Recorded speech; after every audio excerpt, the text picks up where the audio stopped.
Hello, all you cool cats and kittens. sorry. I wasn't going to do it, but I had to. Tiger King has taken the world by storm. Netflix have done a great job of producing it's the most insane documentary. If you haven't seen it, go and watch it. It's officially day 11 of lockdown. Things are crazy. My hair's mental. The beard's crazy. No one knows if they're coming or going. But basically, I wanted to get some video out there. I wanted to take this opportunity. We don't have any fancy lights or any fancy cameras. So I just wanted to take the opportunity really to answer maybe some questions or talk about some things we don't typically get to talk about on the videos when we're shooting in the office. So today I thought we might start off by saying, okay, 5 things we'll always remember about starting up Canny, or 5 things we remember from our first 5 years in business. Canny's officially 5 in October, so yeah, a bit previous, but hey ho. The first thing I'll always remember about Canny Creative is myself and my wife were in Manchester. We were off going to see the Foo Fighters, and we were walking through the Trafford Centre actually, and I was checking my emails on my phone, bad habit I've got, but we got an email. This was probably early days, maybe 2015. So yeah, right at the start of the business's journey. And we got an email from a guy in Japan saying, oh, we're looking for a branding agency. I'm from England originally. I found you through the blog. We're looking to start a men's face care range. And for me, that was such a massive moment. Like, all of our clients had just been in Newcastle, or maybe like one or two a little further afield. But to get an inquiry from literally the opposite end of the world, and I just couldn't believe it. Like, getting that inquiry and then proceeding to a meeting and eventually flying out to Japan, winning the job and creating the Short Eye brand, the tubes, the packaging. That was such a massive moment for the business, and I won't ever forget it. It was brilliant visiting Japan. Hope to go back there someday. But yeah, Short Eye is definitely the very first thing I'll remember about running Canny Creative. The second thing is getting our very first office. I mean, when we won that Short Eye project, I was still working from a spare room upstairs in my socks and my underpants. There's a mental image for you. And yeah, but getting the first Canny office, I'd seen these offices on the harbour in Blythe. We've got a lovely kind of harbour and a beachfront. I'd seen this office. It was like my dream office, but it was a massive 500. Actually, it was only £400 a month. I was, well, I can't afford that. But one day, yeah, they had a small office come up. It was slightly less expensive. And yeah, I mean, I went for it. I was buzzing. We got our first office.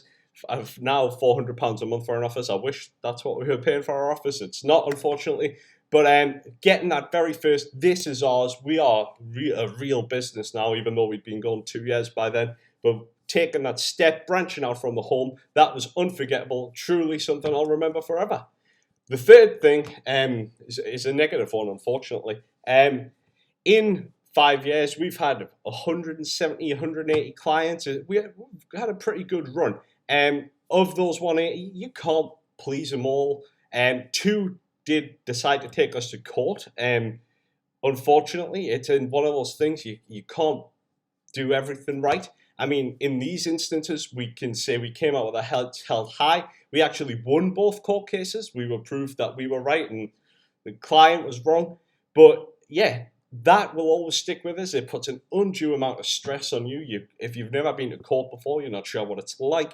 There's a lot of moving parts with the whole court situation. You don't know if you're going to end up paying big fines, big fees out. Yeah, that is something that will stick in my memory forever. And yeah, I hope we don't have to go to court again, to be completely honest with you. Number 4, we secured some export funding from the UKTI or the DIT, I can never remember what they're called, to actually help Canny's export effort. So we'd already exported to Japan with the Short Eye project, so because of that we could access this pot of money. And what ended up happening is we ended up going out to Canada and running a couple of events out there. So we got to run events in Toronto and an event in Kingston. It was a whole lot of fun. We got to meet some great businesses, some great people. And I'll never forget that experience. This funding, we had to put up half, the government put up half, but we essentially got to go out there, meet great businesses, do some cool work, and yeah, double our export efforts. Cracking. And then finally, the last thing, the best, probably the best thing of all. I mean, maybe it's the best, I don't know. But I'll never forget the moment of getting to hire somebody, holding an interview and then ringing them up and saying, look, the job's yours. That to me, hearing someone's elation and being super excited to come and work at Canny.